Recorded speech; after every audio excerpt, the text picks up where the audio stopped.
දෙදස් 50 වෙනකොට ශ්‍රී ලංකාවේ මුස්ලිම් ජනතාව සිංහල ජනතාව අභිබවා යන්නයි හදන්නේ. එතකොට මේ රටේ මහජාතිය කවුද මරක් කළේ? සිංහල ජනතාව මහජාතිය හැටියට එහෙම නැත්නම් බෞද්ධරයක් හැටියට ජීවත් වෙන අවසන් සියවස මේක තමයි.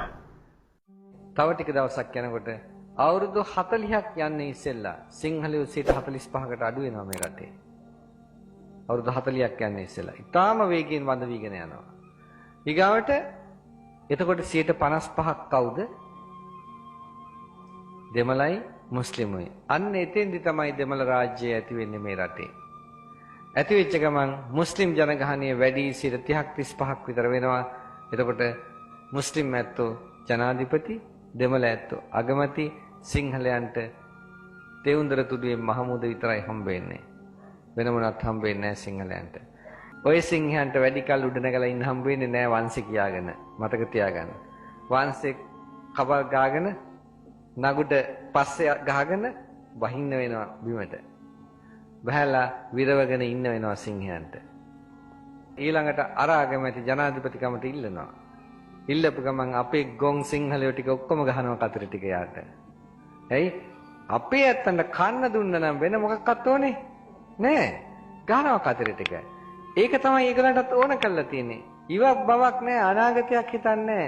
ඔයාට දැනගන්න මුස්ලිම් අය බලයට ආපු කිසිම රටක අනික් ජාතීන් ඉතුරු වෙලා නෑ කියලා. ඔක්කොම වඳ වෙලා යන තත්ත්වයට වැඩ හදනවා. නැත්තම් නම් හරි මාරු කරනවා. මැලේසියාව විතරයි පොඩ්ඩක් ඉතුරු වෙලා ඉන්නේ. මොකද මැලේසියාවේ චීන ඇත්තෝ පොඩ්ඩක් සූක්ෂමයි. ඒ ඇත්තෝ දක්ෂයි, ඒ ඇත්තෝ හම්බ කරනවා චීනාවේ පෝසත්.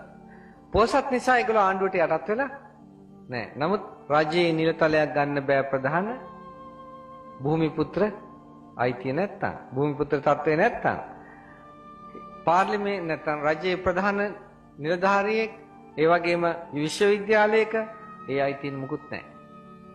භූමිපුත්‍ර අයිතිය තියෙන්න ඕනේ. ඔයත් හිතන්නේ මේක ආපු ගමන් මෙහෙ එන්නේ නැහැ කියලාද භූමිපුත්‍ර මෙව්ව එක? දැනටත් තියෙනවනේ.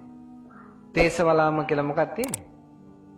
භූමිපුත්‍ර තමයි තියෙන්නේ. දැනටත් මේ රටේ තියෙනවා නම් දෙමළ පැත්තෙන් මුස්ලිම් පැත්තෙන් එන්නේ නැද්ද ඔක? එනවා. ආපු ගමන් දැනගන්න ඔය කන් දූ දරුවන්ට මොකද ළමයි දෙන්නට දැන් හදන මොකද වෙන්නේ කියලා බලා ගන්න ඊට පස්සේ. ඈ? ඔන්න ඕක තත්ත්වේ වෙන්නේ. පින්වත්නි යදලා හරියන්නේ නැහැ. වහාම කටයුතු කරන්න. මහා සංඝරත්නයනොත් මේ ගිහි පින්නතුන්ගේ ඉල්ලා සිටිනවා. වික්ෂුන් වහන්සේලා දේශපාලනය කරනවා කියලා කෑ ගහන්නත් එපා. මේ වෙලාවේ දේශපාලනය කරන පක්ෂග්‍රාහීව ඉන්න දේශපාලනයේ ඒගොල්ලන්ට කෑ ගහන්න. හැබැයි ජාතියත් ශාසනයත් බේරගන්නට ඉදිරියට එන වික්ෂුන් වහන්සේලාට ඔය ඇත්ත දේශපාලන ඔළු වලින් බලලා දේශපාලන කණ්ණාඩි දාගෙන බලලා ඒ හාමුදුරන්ට බයින්න එපා. ඒ හාමුදුරන්ට නිඳා කරන්න එපා. මේ ඉදිරිපත් වෙන්නේ දේශපාලනය කරන්න නෙමෙයි, මේ වෙනසෙල යන ජාතිය සම්බුත් සසුනක් රැක ගන්නටයි මේ සංඝයා වහන්සේ ඉදිරිපත් කරලා තියෙන්නේ. මේ මෙතන වැඩම කරලා තියෙන මහා සංඝරත්නයත් ඒ පෙළටම එකතු වුණොත් අපිට මේක රැක ගන්න බැරි වෙන්නේ නැහැ, රැක ගන්න පුළුවන්. ඒ නිසා මේ අවසන් ඉල්ලීම වශයෙන් අපි කීප දෙනෙක් අපවත් වෙමු.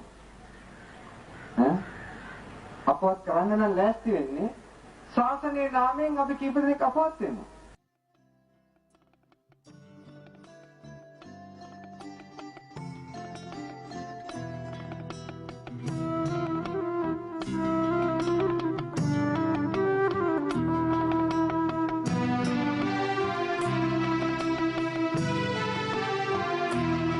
ප්‍රයම පුබුදුවාලෝ